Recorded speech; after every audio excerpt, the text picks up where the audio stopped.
Bismillahirrahmanirrahim. Assalamualaikum warahmatullahi wabarakatuh. Halo anak-anak soli dan solihah, bagaimana kabarnya hari ini? Coba mana tunjukkan senyumnya. Yuk ucapkan Alhamdulillah sebagai rasa syukur kita terhadap Allah Subhanahu wa Ta'ala karena telah diberikan nikmat sehat. Kali ini kita akan belajar materi yang baru. Wah, penasaran ya kita akan belajar materi apa? Yuk langsung kita intip saja bersama-sama. Pernahkah kalian menonton cerita atau lakon drama? Tahukah kamu, apabila kamu sering bergaul dengan cerita atau lakon-lakon drama, akan banyak mengambil keuntungan karena akan banyak melihat dan menyaksikan betapa seorang tokoh dalam drama menyusun pikiran dan perasaan dengan sebaik mungkin untuk disampaikan kepada tokoh lain. Siapa di sini yang tahu drama? Masih bingung? Oke, nanti akan Bu Santi jelaskan. Jadi sudah tahu ya, hari ini kita akan belajar apa? Drama, betul sekali. Mari kita simak kompetensi dasar yang harus dicapai. Yang pertama yaitu 3.15, mengidentifikasi unsur-unsur drama tradisional dan modern yang disajikan dalam bentuk pentas atau naskah. Kemudian 4.5, menginterpretasi drama tradisional dan modern yang dibaca dan ditonton atau didengar. Kemudian tujuan pembelajaran. Yang pertama, mampu menjelaskan pengertian drama. Yang kedua, mampu mengidentifikasi ciri-ciri drama. Yang ketiga, mampu menyebutkan jenis-jenis drama. Yang keempat, mampu mengidentifikasi unsur-unsur drama. Yang kelima, mampu menginterpretasi isi drama. Wah, lumayan banyak ya. Langsung saja kita ke materi selanjutnya. Nah, kira-kira apa pengertian drama? Apa ya kira-kira? Yuk kita lihat pengertian dari drama. Drama adalah suatu segi kehidupan yang disajikan dengan gerak. Teks drama adalah suatu teks yang menggambarkan kehidupan dan watak manusia melalui tingkah laku, seperti acting atau dialog yang dipentaskan. Drama juga diartikan sebagai karya seni yang dipentaskan. Dengan demikian, gerak dalam drama, baik berupa bicara, isyarat, maupun gerak-gerik di panggung, merupakan esensi atau pokok utama dalam sebuah drama. Langsung saja kita lihat, yaitu ciri-ciri drama. Yang pertama, yaitu berbentuk dialog. Seluruh cerita drama berbentuk dialog, baik tokoh dan juga narator. Inilah ciri utama dalam naskah dialog. Semua ucapan ditulis dalam bentuk teks. Kemudian, ciri yang kedua, tidak menggunakan tanda petik. Dialog dalam drama tidak menggunakan tanda petik. Kenapa ya? Hal ini karena dialog drama bukan sebuah kalimat langsung. Oleh karena itu, naskah drama sendiri tidak menggunakan tanda petik. Ciri yang ketiga yaitu dilengkapi petunjuk. Naskah drama dilengkapi dengan sebuah petunjuk tertentu yang harus dilakukan pada tokoh yang pemeran bersangkutan. Petunjuk tersebut ditulis dalam tanda kurung atau dapat juga dengan menggunakan jenis huruf yang berbeda dengan huruf pada dialog. Ciri yang keempat yaitu terdapat konflik. Dalam sebuah drama pasti adanya sebuah konflik. Coba kalian bayangkan melihat drama tanpa adanya konflik. Pasti hambar ya. Kemudian berbentuk cerita, sudah jelas ya, berbentuk cerita. Namun cerita di dalam drama ini adanya dialog. Jika tidak ada dialog maka tidak dapat dikatakan drama, walaupun bentuknya cerita ya. Yang terakhir, bertujuan dipentaskan. Naskah drama harus dipentaskan. Jadi sebuah drama itu harus diperankan atau dilakonkan agar ketika membuat teks drama tersebut lebih bermanfaat. Kita lihat yang berikutnya, yaitu unsur-unsur drama, betul sekali. Kita lihat yang pertama, yaitu alur atau kerangka cerita. Merupakan rangkaian peristiwa yang bentuknya dapat berupa alur maju, alur mundur, dan alur campuran. Alur maju itu ketika kita menceritakan sebuah drama masa depan. Jadi kita menceritakan masa depan. Kemudian beda lagi dengan alur mundur ketika kita ingin membuat drama tentang masa lalu, seperti mengisahkan tentang masa kecil kita atau tentang seseorang yang telah pergi, kita ceritakan kembali. Kemudian beda lagi dengan alur campuran. Kalau alur campuran itu bercampur antara alur maju dan alur mundur. Jadi ketika kalian ingin menceritakan masa depan, kemudian kembali lagi ke masa lalu dan kembali lagi ke masa depan, itu namanya alur maju. Kemudian unsur yang kedua yaitu penokohan. Penokohan itu berarti penggambaran watak tertentu dari setiap tokoh. Nah, tokoh itu berarti seseorang yang ada di dalam drama tersebut. Misalkan tokohnya Andi, Budi. Nah, kalau penokohan itu berarti wataknya. Misalkan Andi wataknya baik, Budi wataknya sombong. Nah, di dalam penokohan tersebut ada 3 macam tokoh. Protagonis. Protagonis adalah tokoh yang menampilkan kebaikan. Protagonis berarti baik. Kemudian antagonis adalah tokoh jahat atau tokoh penentang kebaikan. Berarti antagonis, tokoh jahat. Kemudian tokoh yang ketiga yaitu tritagonis.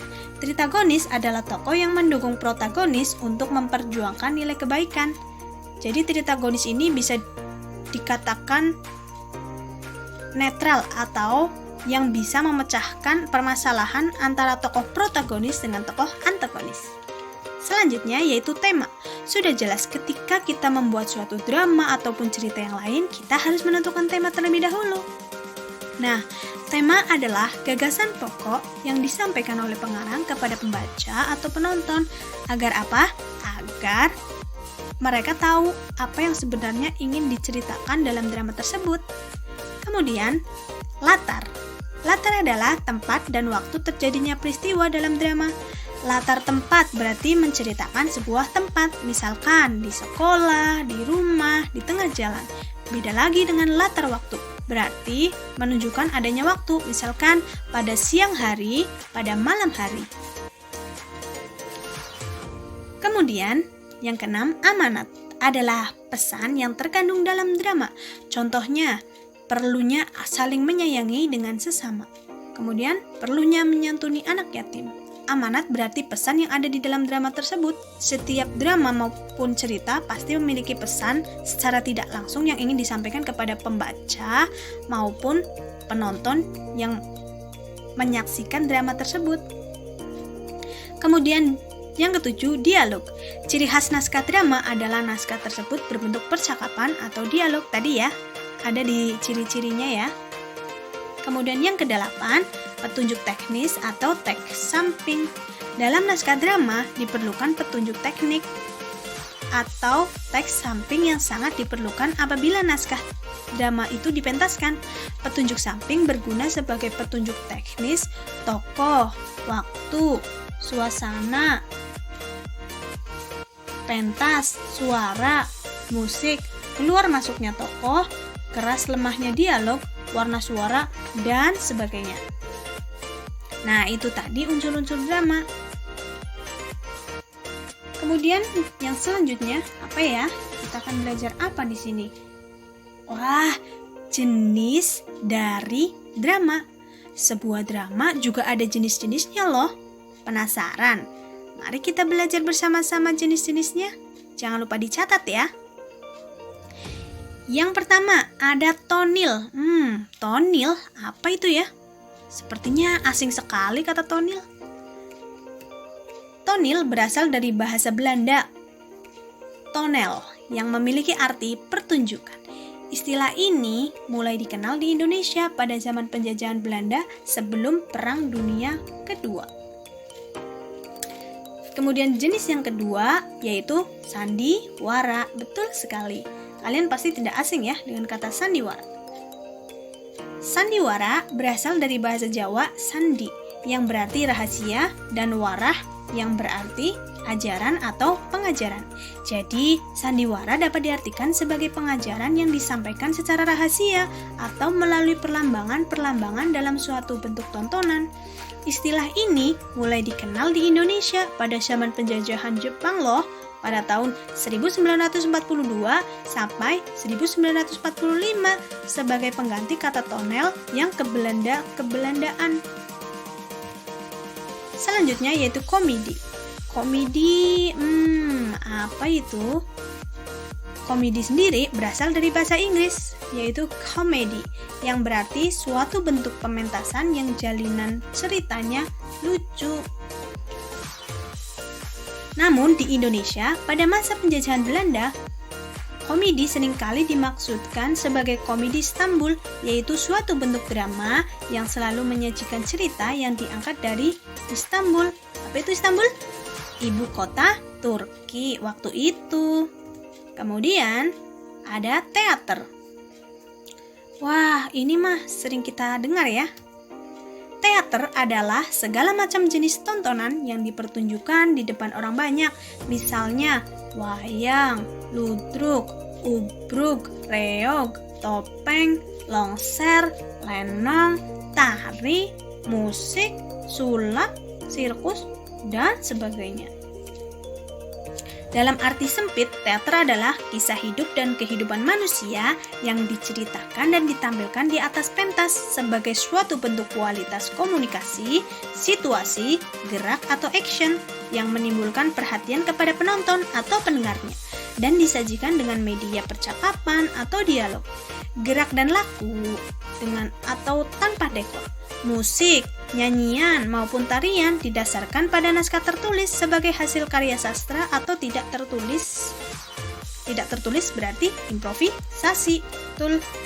Kemudian kita lihat selanjutnya yaitu lakon. Lakon berasal dari bahasa Jawa yang mempunyai arti cerita atau perjalanan cerita.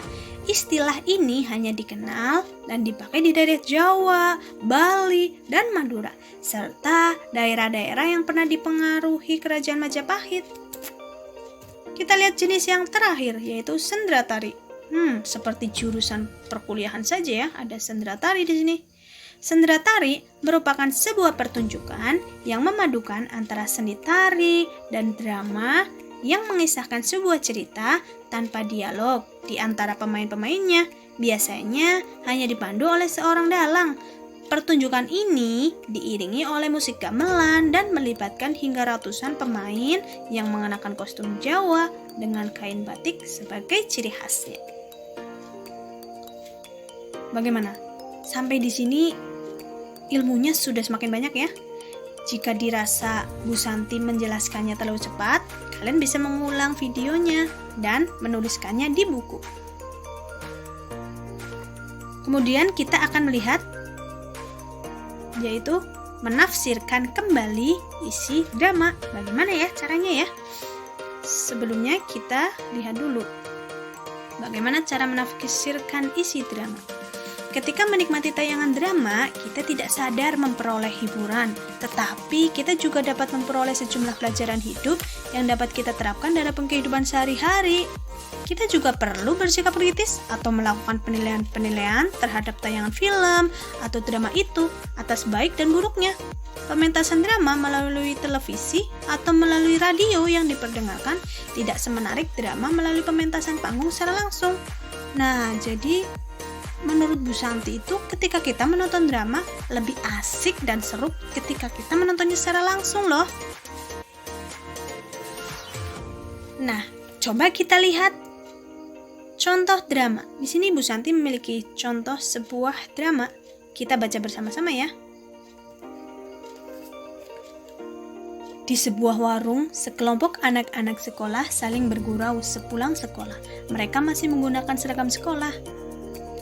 Di sini ada 3 ya tokohnya, Andi, Rudi, dan Dani. Mari kita baca bersama-sama. Andi. Kamu harus mencoba, Ruth. Jika tidak merokok, kamu tidak gaul. Satu geng kita semuanya merokok. Rudi. Sudahlah, aku tidak akan pernah merokok. rokok yang telah membunuh bapakku. Dani, kamu takut ya sama ibumu? Di sini nggak ada siapa-siapa, Ruth. Ibumu nggak mungkin tahu. Rudy, aku bukan hanya takut sama ibuku, aku nggak mau mengalami kejadian seperti ayahku. Andi, kebetulan saja, kakekku perokok sampai umur 90 tahun, bapakmu saja yang sakit-sakitan. Rudy, terserah apa katamu. Kita lihat yang selanjutnya. Dani, kita kan sahabat, Ruth. Aku nggak ingin kamu dikatakan kuno, nggak gaul. Masa anggota geng kita orang kuno?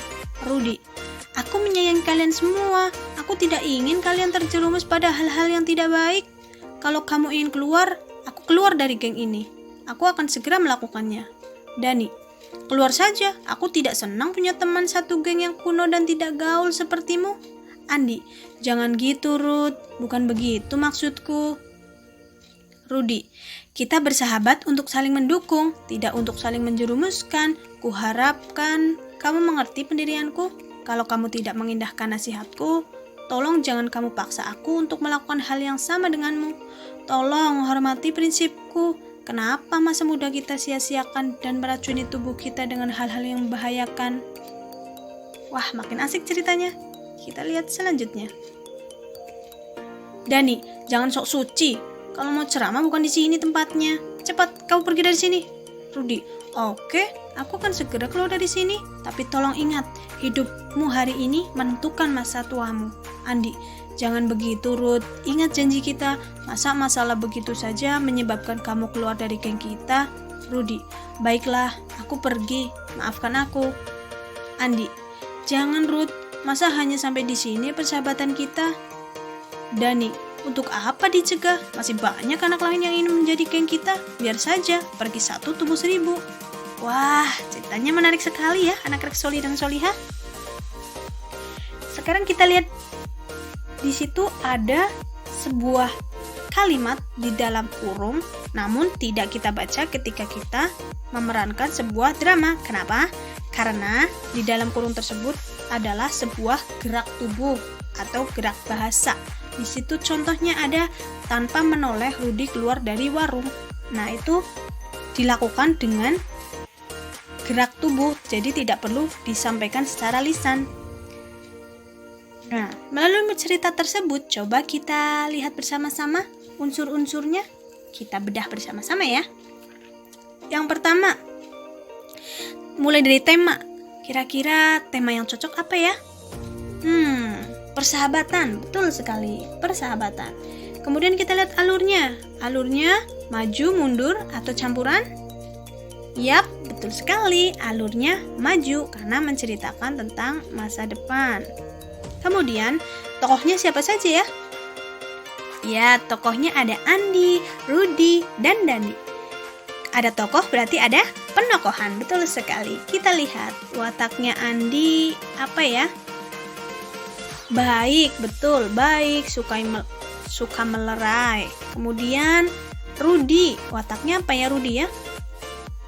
Teguh pendirian, betul sekali. Kemudian yang terakhir Dani, wataknya apa Dani? Suka memaksa, betul sekali. Berarti Andi adalah tokoh protagonis yang baik, Dani tokoh antagonis yang jahat, dan Rudy tokoh tritagonis merupakan tokoh yang melerai, tokoh antagonis dan tokoh protagonis. Betul sekali. Kemudian latarnya, latar tempat terlihat tadi ya di prolognya, yaitu di sebuah warung. Jadi tempatnya di sebuah warung. Kemudian waktunya, latar waktunya di mana ya? Maksudnya latar waktunya kapan? Sepertinya itu siang hari karena setelah pulang sekolah, betul. Kemudian yang terakhir yaitu amanat. Apa ya pesan yang ingin disampaikan dari drama tentang Dani, Rudy, dan Andi? Apa amanatnya? Ya, amanatnya kita jangan suka memaksa kehendak orang lain. Selain itu, apa lagi? Ada lagi? Ya, kita harus menghindari rokok. Betul sekali, kita harus menghindari rokok karena berbahaya bagi tubuh kita. Kemudian, oh iya, Bu Santi lupa. Konfliknya apa di situ ya? Konflik yang terlihat? Betul. Konfliknya itu Rudi ditawari teman-temannya untuk merokok tetapi tidak mau. Hal itu membuat sebuah konflik di dalam drama tersebut. Berarti dalam drama tersebut unsur-unsurnya sudah lengkap ya dan sudah baik. Sangat menarik dramanya. Bagaimana menurut kalian? Menarik juga kan? Tulis di kolom komentar ya. Wah, tidak terasa sudah di penghujung pembelajaran. Terima kasih sudah menyimak dengan baik penjelasan dari Bu Santi. Jangan lupa sebarkan video ini kepada teman-teman kalian supaya mereka mendapatkan ilmu yang sama dengan kalian. Sampai bertemu di video selanjutnya ya. Nanti Bu Santi akan menjelaskan struktur dan kebahasaan dari drama. Jangan lupa subscribe dan nyalakan loncengnya agar tidak ketinggalan video berikutnya dari Bu Santi. Dadah! Wassalamualaikum warahmatullahi wabarakatuh.